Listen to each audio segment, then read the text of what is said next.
Welcome to Career Tools. Today's topic, email and the high S. Here we go.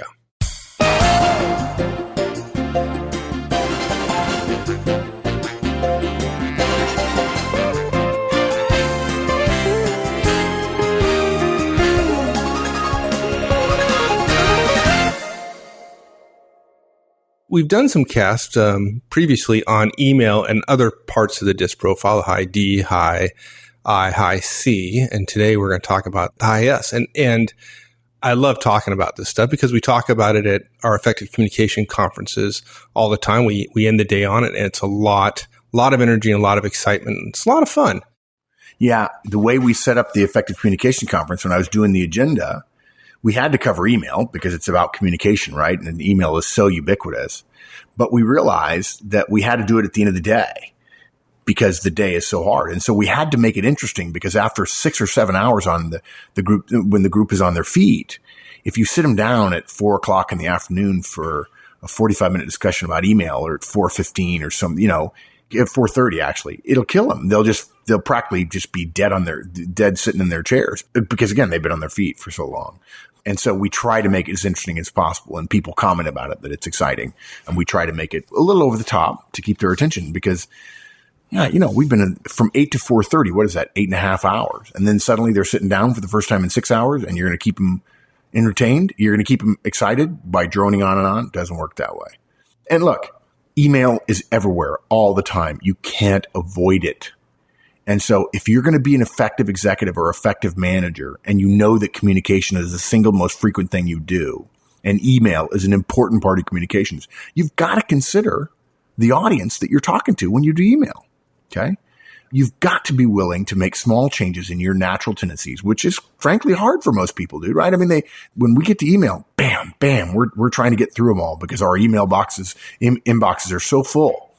And yet we're going to teach you a technique that after this cast, you spend 10 seconds thinking about an email to a particular person, and you'll get double the results simply because you were considerate, thought about them, and change your natural style to be effective. And the other great thing about email is you can use the emails that people have sent you to gather conclusions, to gather data about their natural tendencies. And the same tendencies that happen in face-to-face, in words they say and how they say them, facial expressions, body language, and so on, are absolutely in place in email. And that's what this cast is about, is showing you how high S's use email so you can look for those clues and then moderate your behavior when you're talking to them. There you go. Okay, so specifically, what's the outline for today's show? Okay, so 3 parts, just like all the other casts in this series. What do high S's think when they're thinking about email? And then the second part is how to tailor your responses, obviously. And then lastly, a couple of examples. All right, so what do high S's think about when we're thinking about email? Okay, so let's just give a quick high overview. Forgetting about email for a second, let's just drill down from the highest level of high S's. Okay, high S's in the DISC model. S stands for steadiness. They're the loyal team players on your team. They are reserved and people focused. They're reserved like high C's are, the engineers and accountants and software developers of the world, dare I say it, the geeks of the world, who like working by themselves and worrying about dotting the I's and crossing the T's. But they're people focused like the high I's of the world, the salespeople of the world, the enough about me, what do you think about me, high I's of the world. They are the glue that holds the team together. They're the ones who know how everybody else is doing. They're warm, they're personable. Classic high S's would be Charlie Gibson of the Good Morning America show, and Pope John Paul, and Mother Teresa, Mr. Rogers, the American television personality, rest in peace. They believe that if they put other people first, they'll get taken care of. They're the ones who know how everybody's doing on your team. If you walk into a high S, well, let me start with this. If you walk into a high D's cube and say, how's it going? The high D's like, get away. I hate you. Goodbye. You walk into the high S's cube. How you doing? And I say, I'm fine. But first, how are you? Please sit down. Have a cookie. Your favorite, warm, right out of the oven, just for you. And you're wondering, where do they get the oven? And they're like, well, that's a high S trade secret. They know how everybody else is doing. They know how everybody else is feeling. And they know the right thing to say to make somebody else feel better. High S's take time over their emails, which probably drives high D's crazy. What? Time? I type as fast as I can. If I could make the keyboard type itself, I would. right? But high S's feel like they're communicating just like they would be face to face, and they want to get it right. And they want you to feel appreciated and respected. Okay. You send it to them. If you send them an email, they think it's important because you sent it, because they care about you. They want to communicate back to you in a way which makes sense to you and which answers your question fully and completely. And ideally, they want to make you feel good about it. So what do? They always start with your name. Dear Mark. Hello, Mark. Or in some cases, just Mark. Okay. They would never start an email without a name and just go right to the details. They would feel that is abrupt or rude or brusque. Okay. High D's, Mike and I, when we send emails, we don't say Mike or Mark. We just get right to it. Dude, when are we recording tonight? And dude is not a name. Okay. When are we recording? I get texts all the time from Mike. When are we recording? And I send texts to Mike. When are we recording? Or what are we recording? A high D would never ask you to start an email to him or her with their name. It's like, I know my name, dude. You don't have to start with my name. It doesn't make me feel better to know that you know my name. Sorry. Waste of keystrokes. Okay. High S's model the behavior they want and hope that you'll figure it out. So they'll use your full name or the name you prefer to go by. High I's, they'll give you a nickname, whether you like it or not. And high D's, again, they won't remember your name. But high S's, they want you to feel comfortable with their communication, and that means getting your name right. They ask how you're doing. Not because it's appropriate, because they genuinely want to know. High S's are like high I's. I said this earlier, right? They're people persons. They're like high I's. They share the people side of the 4-quadrant model with high I's. And they believe that if the people are happy, the work will get done. That's what people-focused people tend to think. Whereas the high D's and C's of the world, the task-focused people, say, let's get the work done. And if the work gets done, the people will be okay. High S's want to know that you're doing well. And because of that, they'd love it if you asked after them as well. To high S's, these parts of the conversation aren't platitudes just to get through in order to start the conversation. They are a means of connection. High S's believe that communication is about connecting. And so we have to connect in order to communicate effectively. And that means using your name and asking how you're doing and telling you how they're doing as well. That's how they work. High S's do not mind at all if you send long emails. They don't mind giving you a lot of time in response to your email, in terms of reading your email, if it means that the quality of your communication with them and them with you is better and they can serve you more fully. They believe each relationship is important. They value giving you the space to communicate in a way that you need to. High S's would actually feel worse if you sent them a short email and then, for heaven forbid, they misinterpreted your email and then responded in a way that wasn't helpful to you. Even though it was probably your fault, they would still feel bad. Yeah, I know that sounds crazy, but that's how they feel. And I say that it sounds crazy, but it sounds crazy to the high D's, right? In principle, it sounds crazy to you, right, Mike? I mean, it absolutely does. Yeah. But look, if I'm talking to high S, I'd be more effective if I figured out how they like to be communicated to and communicate in their language. Yeah, and I think most of us, it's a little bit higher burden to get over, if you will, because email is so quick. It's so efficient. It's so antiseptic, I think, maybe is a word. Maybe that's not the right word. And we just engage in our natural style. We just do it quickly for many of us. And we don't realize that that's our natural style. And it may not be the style of our listener or our receiver, our reader, if you will. Okay. In the same way we're alluding to now, high S's don't mind attachments at all. If you send it, and the best way to communicate the message you want to send to me, if I'm on high S, is an attachment, that's okay with me. High S's really believe that if your communication is valuable enough to send, it's valuable enough for them to spend time with and to take care over. Look, high S's will do more for you if you show them you care about them.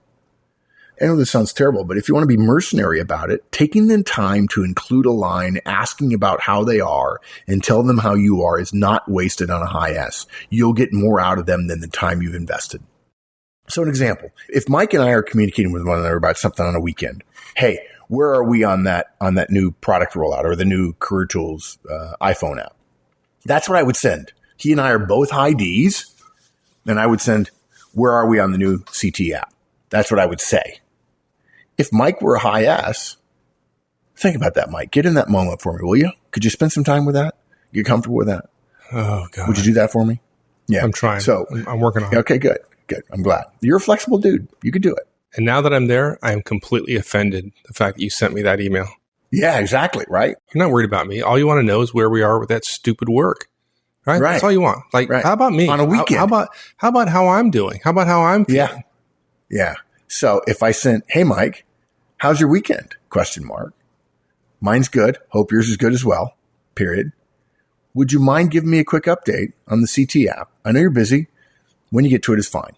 For you, since you care about me, anything. Yeah. You're digging me now, huh? I'm totally digging you.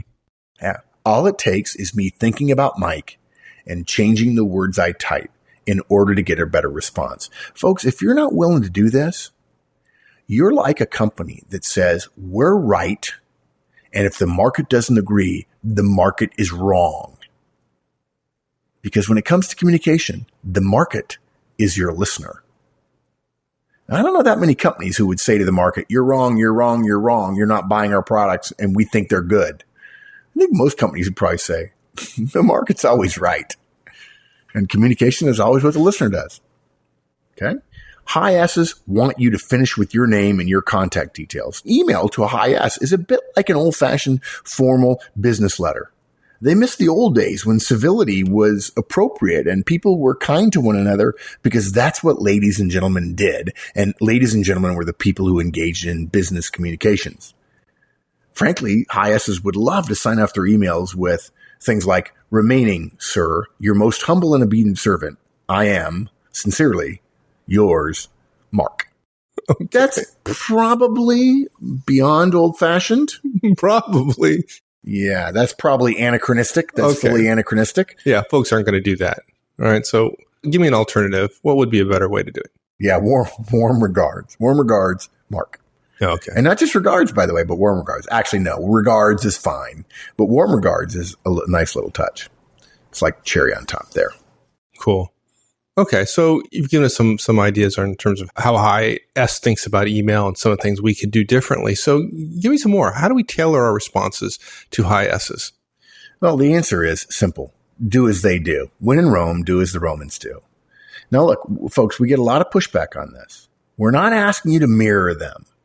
We know you can't, frankly. It'll creep you out. We're not asking you to mimic them. We're asking you to show respect to somebody who has a different style than you, keeping in mind one of Horstman's laws, which is somebody else has achieved the same level in life with exactly the opposite intentions of you. For every high S in the world who is a very successful person, there's a high D who believes just the opposite. For every high I who's assertive and people-focused, there's a high C who's reserved and task-focused, who has done everything equally as well as a high I. None are better. None are worse. We're just different. Okay? And we know that you can't, if you're a high D, we know you can't be a high S. You simply can't do it. It'll creep you out and it'll come across as insincere and it won't work and you'll begin to change your behavior back to just being yourself. Okay? What we're suggesting is move in their direction. Show respect by communicating with other people in a way that they want to be communicated to. I mean, look, folks, you high Ds, you're more comfortable yelling than the rest of us. Do you shout when you go to church? Hell no, you don't. Pun intended. So don't send high S's short emails without any social niceties in them. Let's do it this way. Now, there's some people who would say, well, Mark, church is a bad example and blah, blah, blah. Okay, fine. Church is a context. That's all we're using church is as an example here, or synagogue, or mosque for that matter. Okay? It's a context. I'd like to suggest to you folks, people carry their contexts with them. Everybody has their own context. We don't see the world the way the world is. We see the world the way we are. The world happens and then we interpret it and we give it meaning in our own heads based on our life experiences. They view the same world as you and they tell different stories about it. 3/4 of the world tells themselves a different story about the world around them than you do.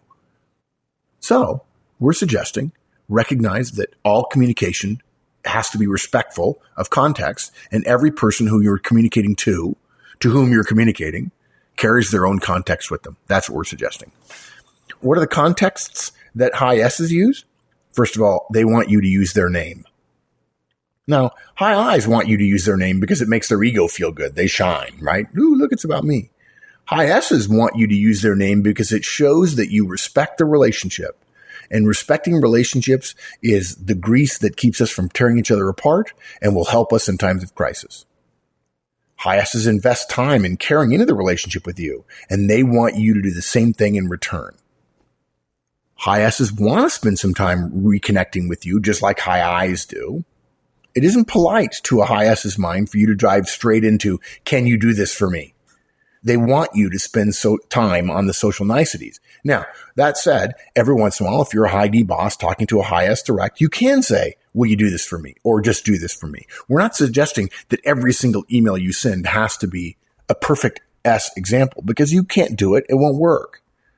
But in the example I gave, asking Mike for an update, rather than telling him I need an update, I could ask for the update after having first asked him how his weekend was going. It's a small thing, but it makes a difference, and it doesn't take you but 15 seconds. High S's take longer to respond to email because of their need to be thorough. So, if you need something urgently from an S, you need to give them a deadline, and you need to give them an out as well. What do you mean by an out? Yeah, well, you don't say, I have to have this by 5 p.m. on Thursday. Okay, say, please would you send me your analysis by 5 p.m. Thursday? I understand that's a short deadline, and your work may be incomplete. I appreciate you doing as much as you can to get as comprehensive an answer as possible by the deadline. They will say, wow, I'm going to work hard to get him what he wants when he wants it, because he was considerate of me. And high D's, don't think that gives them an out as in terms of blowing through your deadline. Trust me. It's much more likely that a high S will blow through your deadline when you say, have to have it by Thursday at 5, because they know that's really not true. The world is not going to end. It's not going to be an extinction event. You don't really have to have it. But a little bit of softness, and suddenly you're getting what you want. Yeah, well, that whole softness thing, it took me a while to learn that. I had a high S direct of mine. Now, on the boss, I can get away with a lot of stuff, but I know I used to offend her quite a bit because she'd send me a fairly long email. By the way, I'm a high D when it comes to email, so I like them shorter and sweeter. But she'd send me a long email, and there'd be a question typically at the end of it instead of at the front. But anyways, at the end of it, and I would respond, no, send. Or yes, send, right? No being the worst of the two. And I found that if I just stop for a few seconds and just put a little preamble in the front of it that softened that word no, I was a lot more effective with her. Yeah. And we're not telling you folks you need to give up your soul in order to do this. You have to be willing to tailor your response to be effective. One word or one sentence email, the no or the yes, ooh, that's like the opposite of a warm fuzzy. That's a cold prickly, right? It is, yes. It's exactly what it is. It's cold prickly. It's exactly what it is, yeah. So you want to do some examples? Yeah, let's do some examples. That will help, I think. Okay, so here's an example of a high S email. This is, again, written by high S. Dear Barbara, thank you so much for organizing the offsite last week. And by the way, you'll notice I'm intonating the words the way the S would in their head when they wrote it. The D would just say bam, bam, bam. But this is how a high S writes an email. This is me adding value to you reading it by telling you how they meant it. Thank you so much for organizing the offsite last week. I was very impressed by your presentation, and Bob, Jim, and Dave said they were too. You must have worked very hard. Could I trouble you for the figures for Q2? I'm required to send them to Brian, the EVP of production, by 5 p.m. tomorrow. Thank you so much. With warm regards, Jim, followed by a desk phone number, a cell phone number, and an address. Okay. No questions there. That was written by a high S. That's it. Yeah, obviously it was written by Wendy, who's a high D, who knows how high S is right. But high S's take the time and the trouble over their email, and you should do the same. So how would you reply, folks? I don't think I've ever said this before, but if you wanted to stop the recording right now and ask yourself, how would you reply? What would you do? Yeah, well, my old self would have said, no, period, send. Yeah. Well said, sir. But that's not too helpful for our audience here, is it? Yeah. Here's what we would say. Again, this is from Barb to Jim now. Jim, comma, I'm glad you enjoyed my presentation. I enjoyed seeing you and Bob in person again. It's so good to put faces to names, don't you think? I've attached the spreadsheet for Brian. To help you out, the important number is 4,500 USD. It's in cell A4 on the Product X tab. Please do feel free to call me if you need more. I'm on this number until 5 tonight. If you need me later, let me know before 4 p.m. and I'll stay on. I'm really glad to be part of the team on this project. Best regards, Barb. Followed by a desk number and a cell number and an address. Now look, guys, that may sound soft to you, but I kind of like that. My competitive side says there's a whole bunch of you listening right now that's just kind of going, no, I couldn't do that. And that's okay. I mean, because in my mind, I can do it. And I'm willing to show respect for Barb. You're not. I am. I'm not trying to manipulate Barb. I'm trying to have a good relationship with her. And I'm willing to modify my behavior to have a good relationship with her. You're not. I'm going to have a better relationship with her. When she works for me, she's going to deliver more results for me than she would for you. And as the old Harvard cheer goes, that's all right. That's okay. You'll all work for me someday. And it took me 25 years of my life to learn this. And I'll never, ever, ever unlearn it. Because life is not really about you. It's about everybody else. There are 7 billion people on this planet, and you are but one. And while we at Manager Tools, Mike and I and all of our team agree that one with conviction is a majority, the fact is, in the vast majority of things you do, you're not a majority. And being sensitive to other people when you communicate with them is absolutely a more effective way to be a professional. It may be hard for you to try to do this if you're a high D or high I, but the high S's in the audience are sighing with relief. Someone who is respectful and courteous and knows that a little bit of interpersonal pleasantness can go a long way when the stuff hits the fan. And frankly, we have to work with people. All the jobs with dogs and trees in your company are taken. Why not really work with people rather than simply asserting yourself over them? And that's it, folks. Well said. All right, my friend. I enjoyed it. Thank you. My pleasure, sir. All right. We'll see you. Thanks, everyone. That's it. Hope you did more than enjoy it. Hope you go back to the office and put this to work. Become a more effective communicator. So, see you next week.